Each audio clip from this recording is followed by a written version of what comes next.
Welcome, financial advisors, sales executives, if you're watching this, to 30 days of client communication sales tips. Here we go. Tip number one: stop talking, start listening. Listening is your loudest, your best sales tool that you have available. The reality is great communication isn't fluff. It's fuel to grow your amazing business. So, you want to close more clients, you want to experience more referrals, you want to see your influence amplified in your leadership in your community. Listen.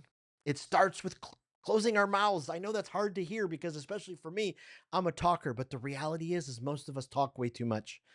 You earn trust by listening. So in your next meeting, aim to talk 30% of the time. Listen 70% of the time.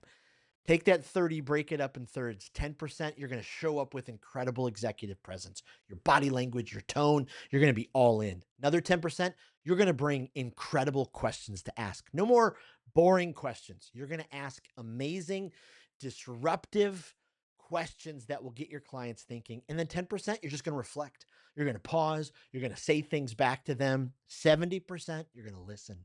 You're going to take notes in a journal and you're going to give them the most attention that they deserve.